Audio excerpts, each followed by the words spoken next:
कल रात group D का रिजल्ट जारी हुआ है, जिसमें बहुत सारे अभ्यर्थियों के 5 अंक सोशियो इकोनॉमिक के नहीं दिए गए हैं और अभ्यर्थी इस चीज से बहुत ज्यादा परेशान हैं।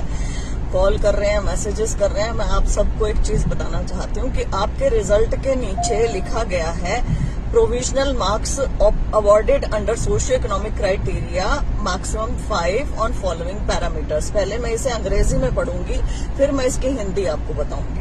लिखा है, जो एग्जैक्टली लिखा है वो बता रही हूँ। The marks under socio economic criteria have been suspended in view of the interim direction of the honourable High Court vide order dated 16/11/2023 in CWP number 25781 of 2023। ये कह रहे हैं कि जो मार्क्स हैं सोशियो इकोनॉमिक क्राइटेरिया के, वो हम नहीं दे रहे हैं, वो सस्पेंड कर रहे हैं, क्योंकि एक इंटरिम डायरेक्शन हाई कोर्ट ने जारी करी है फला फला तारीख 16/11 तारीख को फला फला केस में।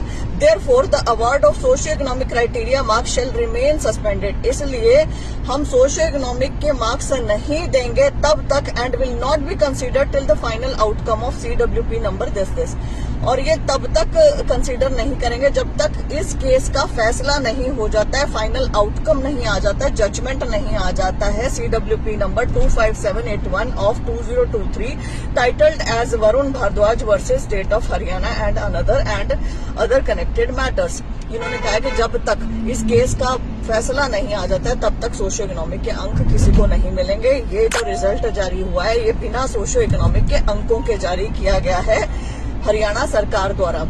अब ये एक अजीब सी स्थिति हरियाणा सरकार ने पैदा कर दी है कि उन्होंने रिजल्ट तो दे दिया ग्रुप डी का, लेकिन ज्वाइनिंग नहीं दे सकते हैं। ज्वाइनिंग इसलिए नहीं दे सकते हैं क्योंकि सोशियो इकोनॉमिक का अब तक फैसला नहीं हुआ है हाई कोर्ट से। तो रिजल्ट देने का औचित्य क्या हुआ, ये भी समझ में नहीं आ रहा है। हरियाणा सरकार ऐसे मूर्खतापूर्ण चीजें करती रहती है, इसमें कोई दो राय नहीं है कि ऐसी चीजें कर देते हैं। इसमें वो बच्चे अब अधर में लटक गए हैं जिनको सोशियो इकोनॉमिक के अंक मिलने थे।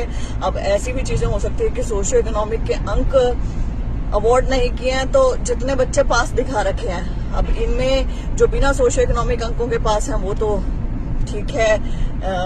मान लीजिए मेरे 70 नंबर हैं, 68 पे कट ऑफ गई है, मुझे सोशियो इकोनॉमिक के अंक नहीं मिल रहे हैं, मैं 70 में पास हूँ, लेकिन कोई किसी के 67 है, उसको सोशियो इकोनॉमिक के अंक मिलने हैं। अब वो बच्चा फेल है इस समय, लेकिन उसे यदि 5 अंक मिल जाएंगे तो उसके अंक 70 से ज्यादा हो गए, वो ज्यादा आ जाएगा, कट ऑफ भी ऊपर नीचे होगी। तो इस रिजल्ट का औचित्य क्या है? हरियाणा सरकार पहले तो ये बताए, अपना कोर्ट में ढंग से पैरवी कर लो, कोर्ट में पहले अपनी जजमेंट लेके आ जाओ, उसके बाद रिजल्ट निकालो। अब आपने ऐसा कर दिया कि आपने जो रिजल्ट दिया है एक लॉलीपॉप की तरह दे दिया है।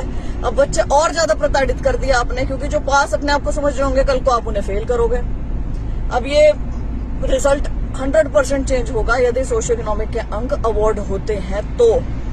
तब उस स्थिति में जो बच्चे पास हैं वो फेल हो सकते हैं, जो बच्चे फेल हैं वो पास हो सकते हैं। क्या होगा क्या नहीं होगा, जब आप ज्वाइनिंग ही नहीं दे सकते हैं तो इस रिजल्ट का मतलब क्या है? जब आप खुद जानते हैं कि रिजल्ट चेंज हो सकता है तो इसका मतलब क्या है? बहरहाल उन बच्चों को कहना चाहूंगी कि जो ये समझ रहे हैं कि हमें सोशियो इकोनॉमिक के अंक नहीं दिए हैं, हमें HSSC जाना चाहिए, हमें केस फाइल करना चाहिए। ऐसे कुछ बच्चे मुझे कॉल भी कर रहे थे, तो मैंने अभी इसे पढ़ा है, तो इसके आधार पर मैं आपको बोलूंगी कि ये खुद ही आपके रिजल्ट में लिखा हुआ है। आप बस वेट करो, ये सरकार आपके मजे ले रही है, इनका काम है आपका मजे लेना। आपका दुर्भाग्य है कि आप ऐसे समय में फंस गए हैं, ऐसी चीजों में फंस गए हैं और आपको ये चीजें फेस करनी पड़ रही हैं, करनी तो पड़ेंगी। क्या करें, बंदर के हाथ उस तरह लग गया, राइट।